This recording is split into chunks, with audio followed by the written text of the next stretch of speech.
I have told you this before, but not all of you, because not all of you have always been here. But I cannot tell any of you enough. Please recall at all times that there's nothing fixed about our world. There's nothing, anything can happen at any time. Anything can happen at any time. And you can't make it happen any more than I could make any of that happen. But what I could do was a certain jumped on the earliest opportunity to feel better.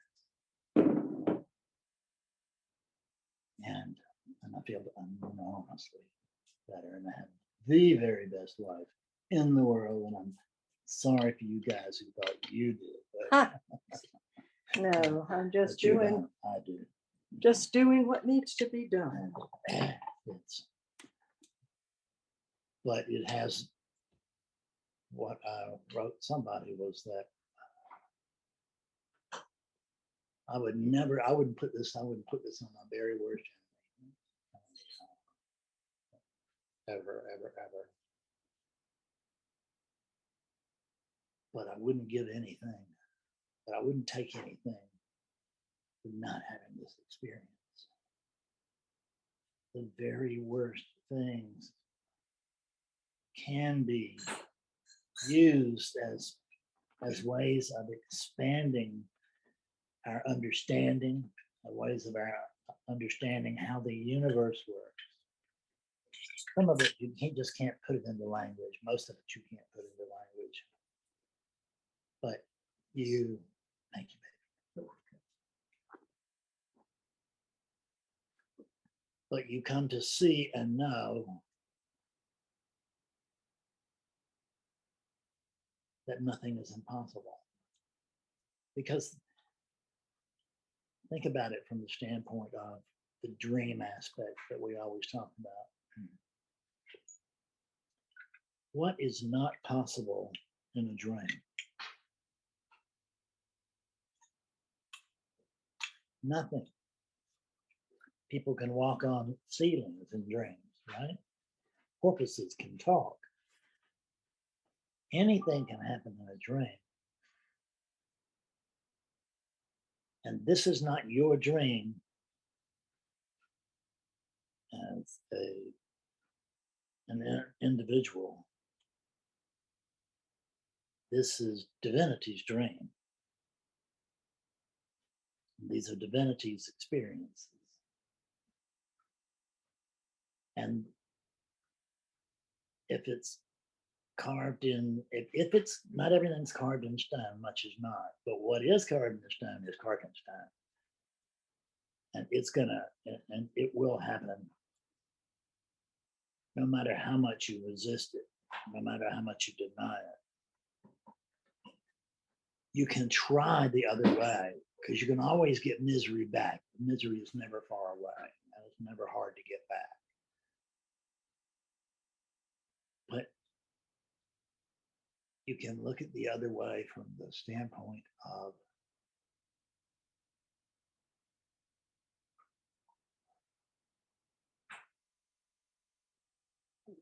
what's good here, because I began to notice the little stuff just immediately. I could, just like that adjustment in my chair. I couldn't do that 4 days ago. I couldn't have done it. Didn't have the strength. And I didn't have the agility. The noticing all the little things that were magical that are happening all the time. I mean, I cut a light on, and I flip a switch, which I'm not deft enough to do, and a light will come on, and I hit it again, and it will go off, and that's nothing. But it's a full-blown wonder of God that can happen. The full-blown wonder of the cosmos, that this story can be told, that this story can happen, that this story can be lived through. I didn't want to live through a lot of it, but it did anyway. And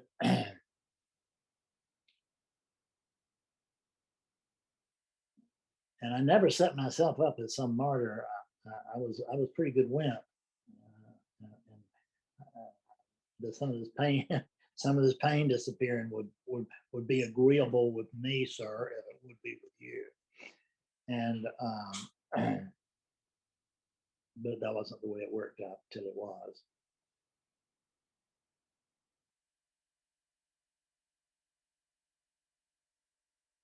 And all of this goes back to that 2.5 years ago, one afternoon, something happened to my back. I was just as normal as you are right now. I walked across the room. I can't remember whether you picked something up. Maybe I picked up a box of books, whatever it was. That happened to my back. And I got good treatment early on. Nobody could fix it. But this guy, who's from India, he could and he did. And I thank God for him. And I thank God for all of you. And I thank God for the brutality of this story. Because the one thing that I knew, Betsy and I talked about it, and I thought about it a lot of myself, was that I'm a more useful tool now, because I can understand people who are in greater shades of pain than I was in. And I thought I was at a 10 before. But who knows that there's something beyond 10. that you go straight from 10 to 37. It's just crazy. And and it humbled me so much. It won't last, I imagine. But it might. It humbled me so much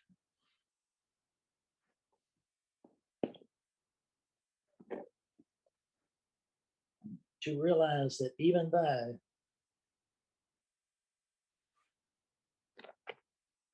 there is just one thing going on, and that all of this is effectively cinema,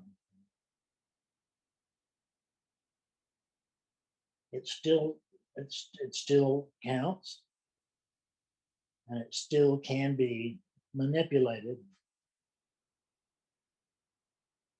but only through the dream. So if and there's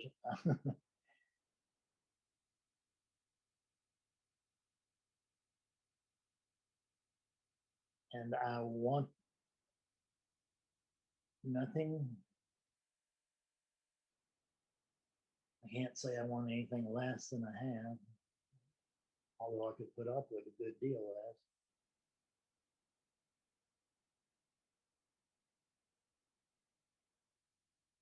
But I'm just so glad to realize that I'm part of this.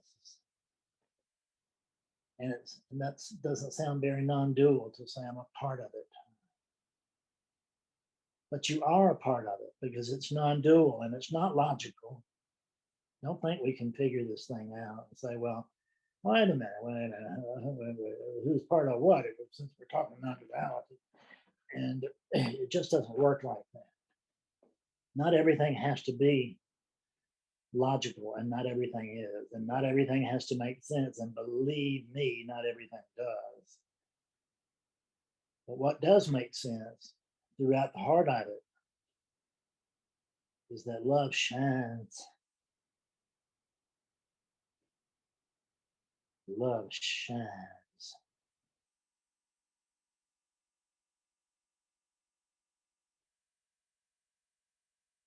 So I'll